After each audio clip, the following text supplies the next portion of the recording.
rasulahu bil huda wa dinil haq liyuzhirahu 'ala dini kullihi wa kafa billahi shahida. Asyhadu an la ilaha illallah wa asyhadu anna Muhammadar Rasulullah. Allahumma shalli ala sayyidina Muhammad wa ala alihi wa sahbihi ajmain. Amma ba'd. Puji syukur dan segala upaya kecuali atas izin Allah Subhanahu wa taala. Dan puji dan syukur semoga senantiasa mengalir dari lisan umat manusia. Jamaah salat zuhur yang diberikan Allah Subhanahu wa taala. Izinkan saya pada kesempatan ini membawakan kultum dengan tema memaknai tentang sabar. Sabar berasal dari kata sabaru yasbiru. Menurut istilah, sabar adalah menahan dari kesusahan, menyikapinya dengan syariah dan akal, mencegah lisan dari celaan, menahan anggota tubuh dari perbuatan dosa.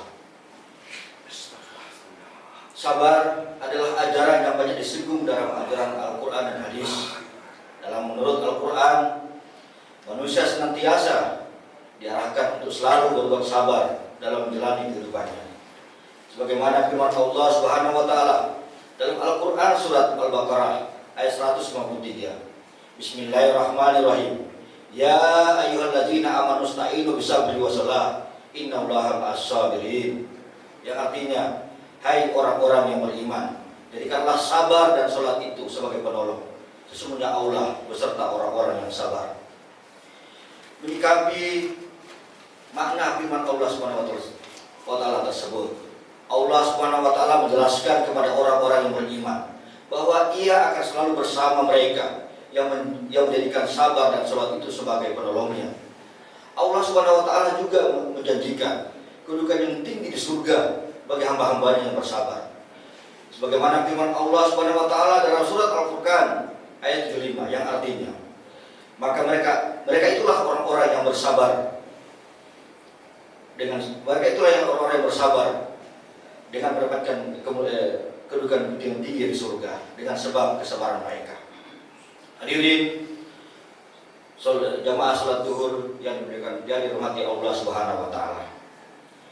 Oleh karena itu, jadikanlah sabar sebagai identitas keimanan dan keislaman.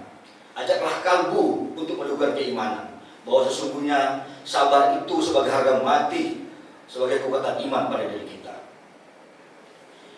Untuk mengukur kadar keimanan dan kesabaran, maka Allah menimpakan ujian dan cobaan. Tapi ada kalanya ujian dan cobaan itu ada yang rendah maupun ada yang berat. Terhadap ujian dan cobaan itu ada kalanya ada berupa yang kenikmatan seperti jabatan maupun harta benda. Ada pula berupa hal yang tidak menyenangkan seperti musibah maupun penderitaan. Terhadap ujian dan cobaan itu, baik yang berupa kenikmatan maupun penderitaan, maka jadikanlah sabar sebagai penawar. Karena sesungguhnya sabar itu adalah akan memancarkan sinar yang memelihara seseorang untuk tidak jatuh pada kekufuran. Jamaah salat zuhur yang dirahmati Allah Subhanahu wa taala, menyadari bahwa Allah Maha Kuasa dan Allah Maha Rahman yang akan menumbuhkan sifat sabar dalam hati. Maka tanamkanlah suatu keyakinan bahwa Allah yang memberikan cobaan dan Allah pula lah yang memberikan rahmat. Oleh karena itu, orang yang mampu bersabar dalam menghadapi ujian dan cobaan, maka derajat kemuliaannya akan ditinggikan oleh Allah. Sabar yang dimaksudkan adalah bertahan pada iman dan tidak mengeluh dalam merasakan cobaan yang tidak menyenangkan. Oleh karena itu, sebagai seorang muslim, kita wajib menundukkan hati dalam menghadapi ujian dan cobaan. Marilah kita hadapi semua dengan tenang dan sabar dalam masalah ini, mengingat Allah sangatlah penting. Demikian kultum singkat yang dapat saya sampaikan. Mohon maaf atas segala kehilapan. Wabillahi taufiq wal hidayah. Wassalamualaikum warahmatullahi wabarakatuh.